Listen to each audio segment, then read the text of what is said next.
2023 সালের বিশ্বকাপ শেষে হারের যন্ত্রণায় কেঁদেছিলেন, এবার কাঁদলেন ফাইনালে ওঠার আনন্দে। দুটি ঘটনায় চরিত্র একটাই, তিনি রোহিত শর্মা, যে মানুষটার হাত ধরে 13 বছর পর আবারও বিশ্বকাপ জয়ের স্বপ্ন দেখছে ভারত। সেবারের কান্না হতাশার, লজ্জার আর যন্ত্রণার, আর এবারের কান্না অর্জনের সাথে শঙ্কারও। আরেকটি ফাইনাল থেকে ব্যর্থ হতে নিশ্চয়ই চাইবেন না রোহিত শর্মা।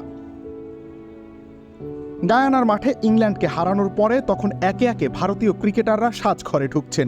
হঠাৎ সাজঘরের বাইরে রাখা একটা চেয়ারে বসে পড়লেন রোহিত শর্মা। তার চোখে তখন পানি, আনন্দের অশ্রুধারা।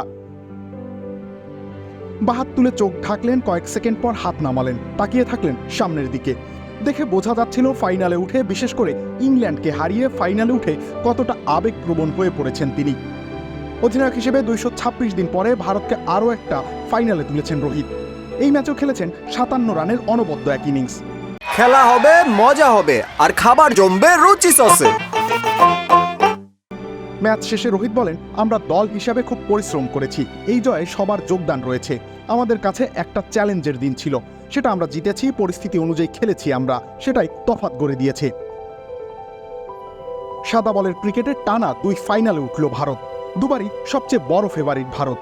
2023 সালের ফাইনালে ফেভারিট হয়েও দেশের মাটিতে হারতে হয় অস্ট্রেলিয়ার বিপক্ষে। এবার প্রতিপক্ষ দক্ষিণ আফ্রিকা। ভারত কি পারবে? উত্তর জানতে সময়ের অপেক্ষা করার বিকল্প নেই। এর আগে চাইলে রোহিতের চোখের জলেই জয়ের রসদ খুঁজতে পারে ভারত।